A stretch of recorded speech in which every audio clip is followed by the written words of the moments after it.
Now a certain man was sick, named Lazarus, of Bethany, the town of Mary and her sister Martha. It was that Mary which anointed the Lord with ointment, and wiped his feet with her hair, whose brother Lazarus was sick. Therefore his sisters sent unto him, saying, Lord, behold, he whom thou lovest is sick. When Jesus heard that, he said, This sickness is not unto death, but for the glory of God, that the Son of God might be glorified thereby. Now Jesus loved Martha and her sister and Lazarus. When he had heard therefore that he was sick, he abode 2 days still in the same place where he was. Then after that saith he to his disciples, Let us go into Judea again. His disciples say unto him, Master, the Jews of late sought to stone thee, and goest thou thither again? Jesus answered, Are there not 12 hours in the day? If any man walk in the day, he stumbleth not, because he seeth the light of this world. But if a man walk in the night, he stumbleth, because there is no light in him. These things said he, and after that he saith unto them, Our friend Lazarus sleepeth, but I go, that I may awake him out of sleep. Then said his disciples, Lord, if he sleep, he shall do well. Howbeit Jesus spake of his death, but they thought that he had spoken of taking of rest in sleep. Then said Jesus unto them plainly, Lazarus is dead, and I am glad for your sakes that I was not there, to the intent ye may believe. Nevertheless, let us go unto him. Then said Thomas, which is called Didymus, unto his fellow disciples, Let us also go, that we may die with him. Then when Jesus came, he found that he had lain in the grave 4 days already. Now Bethany was nigh unto Jerusalem, about 15 furlongs off, and many of the Jews came to Martha and Mary to comfort them concerning their brother. Then Martha, as soon as she heard that Jesus was coming, went and met him. But Mary sat still in the house. Then said Martha unto Jesus, Lord, if thou hadst been here, my brother had not died. But I know that even now, whatsoever thou wilt ask of God, God will give it thee. Jesus saith unto her, Thy brother shall rise again. Martha saith unto him, I know that he shall rise again in the resurrection at the last day.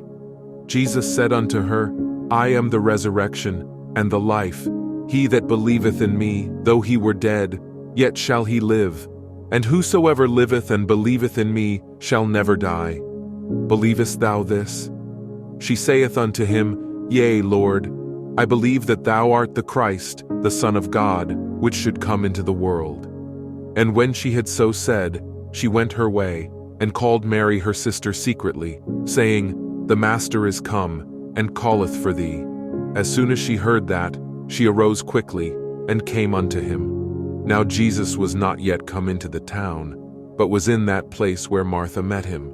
The Jews then which were with her in the house, and comforted her, when they saw Mary, that she rose up hastily and went out, followed her, saying, She goeth unto the grave to weep there. Then when Mary was come where Jesus was, and saw him, she fell down at his feet, saying unto him, Lord, if thou hadst been here, my brother had not died. When Jesus therefore saw her weeping, and the Jews also weeping which came with her, he groaned in the spirit, and was troubled, and said, Where have ye laid him? They said unto him, Lord, come and see. Jesus wept. Then said the Jews, Behold how he loved him. And some of them said, Could not this man, which opened the eyes of the blind, have caused that even this man should not have died? Jesus therefore again groaning in himself cometh to the grave. It was a cave, and a stone lay upon it. Jesus said, Take ye away the stone. Martha, the sister of him that was dead, saith unto him, Lord, by this time he stinketh, for he hath been dead 4 days. Jesus saith unto her, Said I not unto thee, that if thou wouldest believe, thou shouldest see the glory of God? Then they took away the stone from the place where the dead was laid. And Jesus lifted up his eyes and said, Father, I thank thee that thou hast heard me. And I knew that thou hearest me always. But because of the people which stand by I said it, that they may believe that thou hast sent me. And when he thus had spoken, he cried with a loud voice, Lazarus, come forth. And he that was dead came forth, bound hand and foot with grave clothes, and his face was bound about with a napkin. Jesus saith unto them, "Loose him and let him go." Then many of the Jews which came to Mary and had seen the things which Jesus did believed on him. But some of them went their ways to the Pharisees and told them what things Jesus had done. Then gathered the chief priests and the Pharisees a council and said, "What do we? For this man doeth many miracles.